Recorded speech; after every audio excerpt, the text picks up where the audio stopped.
Assalamualaikum warahmatullahi wabarakatuh. Apa kabar anak-anak hari ini? Semoga kalian semua sehat dan selalu dalam lindungan Allah Subhanahu wa taala. Amin.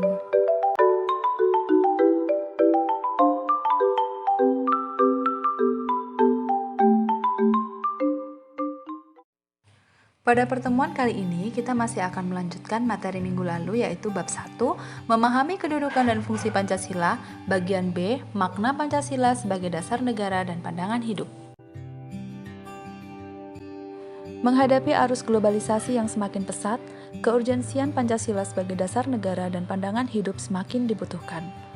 Pancasila, dengan sifat keterbukaannya melalui tafsir-tafsir baru, kita jadikan pengawal dan pemandu kita dalam menghadapi situasi yang serba tidak pasti. Pancasila dijadikan sebagai dasar negara dan pandangan hidup bangsa Indonesia berkembang melalui proses yang sangat panjang. Pada awalnya, Pancasila bersumber dari nilai-nilai yang dimiliki oleh bangsa Indonesia, yaitu terdapat dalam adat istiadat, norma-norma, serta dalam agama-agama yang dianut oleh bangsa Indonesia. 1. Pancasila sebagai dasar negara. Semua negara di dunia haruslah memiliki dasar atau fondasi negara. Fondasi tersebut berupa ciri, cita-cita, acuan, dan tujuan yang akan dicapai suatu negara yang tentunya berbeda dari negara lain. Para pendiri negara Republik Indonesia sudah dengan jelas menyatakan bahwa bangsa Indonesia membutuhkan sebuah dasar bagi penyelenggaraan negara. Dasar tersebut dijadikan tujuan, cita-cita, dan acuan yang ingin dicapai atau disebut dengan pandangan hidup bangsa dan ideologi negara. Fungsi Pancasila sebagai dasar negara. Penempatan Pancasila sebagai sumber dari segala sumber hukum negara sudah sesuai dengan pembukaan Undang-Undang Dasar Negara Republik Indonesia tahun 1945. Pendagasan fungsi Pancasila sebagai dasar negara dan sumber hukum juga dapat ditemukan di dalam Undang-Undang Nomor 5 Tahun 1985 tentang referendum yang mengharuskan semua kekuatan politik mencantumkan Pancasila sebagai satu-satunya asas dalam anggaran dasarnya. Selain itu, dalam Undang-Undang Nomor 8 Tahun 1985 tentang organisasi kemasyarakatan mengharuskan semua organisasi sosial kemasyarakatan mencantumkan Pancasila sebagai satu-satunya asas. Berdasarkan ketentuan di atas, Pancasila tidak hanya dianggap sebagai dasar negara, tetapi juga dianggap sebagai anggaran dasar bagi seluruh organisasi politik, kemasyarakatan, maupun sosial keagamaan. Selain memiliki kedudukan dan fungsi, dalam sebuah negara, Pancasila juga memiliki arti penting bagi negara. Arti penting Pancasila yaitu sebagai berikut. 1. Pancasila sebagai dasar negara karena merupakan sumber dari segala sumber hukum dalam kehidupan ketatanegaraan Indonesia dan digunakan sebagai dasar untuk mengatur kehidupan negara Indonesia.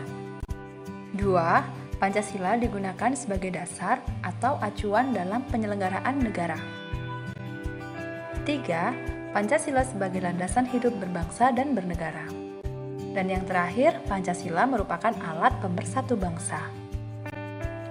Dalam pembukaan Undang-Undang Dasar 1945 alinea keempat, jelas dinyatakan bahwa Pancasila adalah dasar negara.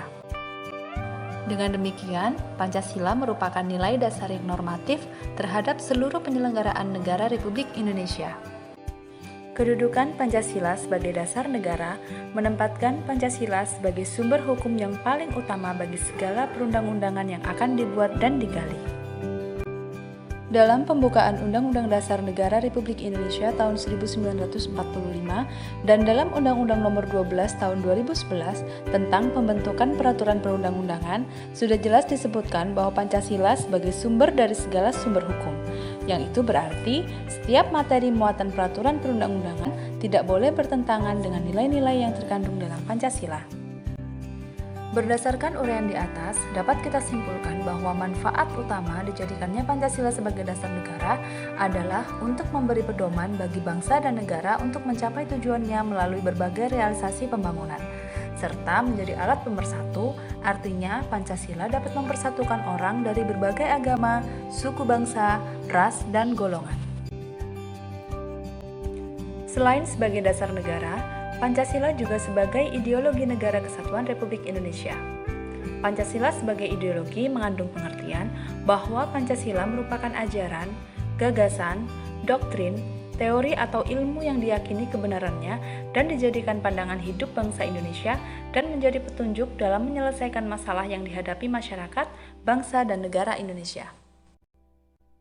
Sebagai ideologi negara, Pancasila berperan sebagai ideologi terbuka. Ideologi terbuka mengandung pengertian ideologi yang dapat berinteraksi dengan perkembangan zaman yang ditandai dengan adanya dinamika secara internal. Pada implementasinya, Pancasila mengandung 3 tingkat nilai. Yang pertama, nilai dasar, yaitu nilai yang tidak berubah, yakni 5 sila dalam Pancasila. Yang kedua, nilai instrumental, sebagai sarana mewujudkan nilai dasar yang dapat berubah sesuai dengan keadaan. Dan yang ketiga, nilai praksis, berupa pelaksanaan secara nyata yang sesungguhnya. Selanjutnya, kita akan membahas Pancasila sebagai pandangan hidup. Dilihat dari asal mula kata, ideologi berasal dari kata idea yang artinya ide, konsep, atau gagasan, dan cita-cita. Dan logos yang artinya pengetahuan. Secara harfiah, ideologi berarti ilmu tentang pemikiran, ide-ide, keyakinan, gagasan, atau cita-cita. Di dalam perkembangannya, ideologi memiliki arti yang berbeda-beda. Misalnya, Karl Marx yang mengartikan ideologi sebagai pandangan hidup yang dikembangkan berdasarkan kepentingan golongan atau kelas sosial tertentu dalam bidang politik atau sosial ekonomi. Pancasila sebagai pandangan hidup sering juga disebut way of life, pegangan hidup, pedoman hidup, pandangan dunia, atau petunjuk hidup. Lebih lanjut, Pancasila sebagai pandangan hidup bangsa dipergunakan sebagai petunjuk dalam kehidupan sehari-hari masyarakat Indonesia. Jadi, apa sih manfaat dijadikannya Pancasila sebagai pandangan hidup bangsa? Nah, manfaat Pancasila dijadikan sebagai pandangan hidup bangsa antara lain sebagai berikut. Yang pertama, untuk mengatasi berbagai konflik atau ketegangan sosial, artinya ideologi dapat meminimalkan berbagai perbedaan yang ada di dalam masyarakat dengan simbol-simbol atau semboyan tertentu.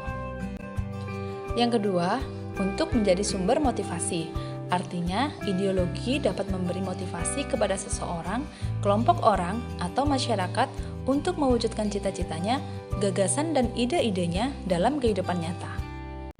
Yang ketiga, menjadi sumber semangat dalam mendorong individu dan kelompok untuk berusaha mewujudkan nilai-nilai yang terkandung di dalam ideologi itu sendiri, serta untuk menjawab dan menghadapi perkembangan global dan menjadi sumber inspirasi bagi perjuangan selanjutnya. Arti penting Pancasila sebagai dasar negara dan pandangan hidup. Bagi bangsa Indonesia, Pancasila dijadikan sebagai dasar negara dan pandangan hidup bangsa untuk mengatur penyelenggaraan negara. Seluruh sila dalam Pancasila tidak dapat dilaksanakan secara terpisah-pisah, karena Pancasila merupakan satu kesatuan yang utuh dan saling berkaitan. Hal ini dapat kita lihat dalam bentuk susunan Pancasila yang berupa hierarki piramidal berikut ini. Pada pelaksanaannya, sila pertama Pancasila melandasi sila kedua, ketiga, keempat, dan kelima. Sila kedua dilandasi sila pertama, melandasi sila ketiga, keempat, dan kelima. Sila ketiga dilandasi sila pertama dan kedua, serta melandasi sila keempat dan kelima. Begitu seterusnya. Sila ketuhanan yang Maha Esa merupakan sila pertama dan utama yang menerangi keempat sila lainnya. Paham ketuhanan itu diwujudkan dalam paham kemanusiaan yang adil dan beradab. Semoga materi ini bisa dipahami dan bermanfaat untuk kalian semua. Wassalamualaikum warahmatullahi wabarakatuh.